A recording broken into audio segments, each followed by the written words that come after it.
আজকে আমি রুটি বানাইতেছি। তো কিভাবে রুটি বানাইতেছি সম্পূর্ণ ভিডিওটি দেখুন। হ্যালো এভরিওয়ান, আসসালামু আলাইকুম। আপনারা সকলেই কেমন আছেন?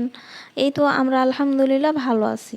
আজকে আমি রুটি বানাবো। তো আমি প্রথমে একটি প্যান নিয়েছি। প্যান নেওয়ার পরে ওইটা হলো পানি রাখছি, গরম পানি ফুটানোর জন্য। তো আমি গ্যাসটা অন করে রাখছি। তো গ্যাস অন করার পরে আমি আটা নিয়ে ভালো সুন্দর করে লবণ দিয়ে ভালোভাবে মিক্স করতেছি।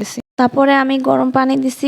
তো গরম পানি দিয়ে আমি ভালো সুন্দর করে মিক্স করতেছি। তো হাত দিয়ে দিতেছি না, চামচ দিয়ে দিতেছি। যখন একটু হালকা গরমটা একটু কমবে তখন আমি হাত দিয়ে করব।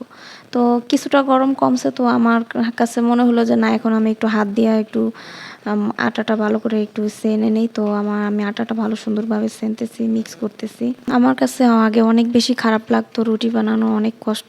তবে এখন রুটি কন্টিনিউ বানাইতে এখন আমার কাছে ভালোই লাগতেছে। রুটি বানাইতে এখন আর আমার বেশি সময়ও লাগে না, কষ্টও হয় না। আটা খুব সুন্দরভাবে সেনা হয়ে গেছে আমার। তারপর আমি সুন্দর করে পেয়ারা বানাইতেছি। তো আমার রুটি 10টা রুটি বানাবো। তো 10টা রুটি হয়েছে। তো এরপরে আমি এখন পাটায় রুটি বানাইতেছি। আপনারা অনেকে হয়তো ভাবতে পারেন যে রুটি বানানো ফিরা বেলন হয়তো আমাদের নাই। ওরকম কিছু মন্তব্য কেউ করবেন না, আমাদের সবই আছে আলহামদুলিল্লাহ। তবে আমার পাটায় রুটি যদি বেলি তাহলে আমার আর রুটিটা সরে যায় না। আর আমি যদি বেলন ফিরা রুটি বেলি তাহলে আমি একটু রুটি বেলতে গেলে ওই ফিরাটা কেমন জানি একটু এলোমেলো হয়ে যায়। এর জন্য আমার খারাপ লাগে, কষ্ট হয়। তার জন্য আমি পাটায় বেলি, যাতে রুটিটা লইড়া চইড়া না যায়। তারপর আমি কিন্তু রুটিও বেলতেছি, আবার কড়াই চুলায় দিছি রুটি ভাজার জন্য। আমার কাছে ভালো লাগে 2টা কাজ একত্রেই করতে, কারণ রুটিও বেলতেছি, আবার ভাজতেওছি। তো আমার রুটি কিন্তু 2টা ভাজা হয়ে গেছে। তারপর আমি আরেকটা রুটি চুলায় দিছি। আর আমি আগে রুটি যদি বানাইতাম তাহলে রুটি ফুলতো না, রুটি একা বেঁকা হতো, আঁকা বাঁকা।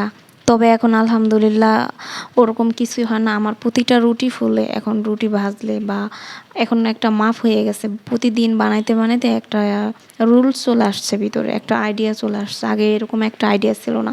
দেখুন আমার রুটিগুলো কি সুন্দরভাবে ফুলতেছে, আর আমার কাছে অনেক বেশি ভালো লাগে।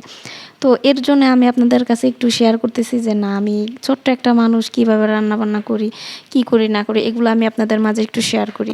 মেয়েরা তো বাবার বাড়িতে তেমন একটা কাজ করে না। তবে বাবা বাড়ি থেকে সব কাজই তারা শিখে, আর শ্বশুর বাড়িতে যায় অনেকেই, আবার অনেকে কাজ জানে না। তবুও আলহামদুলিল্লাহ আমি সব কাজ জানি, আমার খালামণি সব শিখেছে।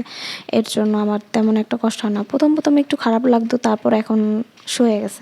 দেখুন আমার প্রতিটা রুটি কীভাবে ফুলতেছে। আপনাদের কীরকম রুটি বানাইলে প্রতিটা রুটি ফুলে? আগে আমার তেমন একটা রুটি ফুলতো না, তো এখন আমি রুটি ভাজলে আমার প্রতিটা রুটি ফুলে। আমার কাছে এর জন্য অনেক বেশি ভালো লাগে।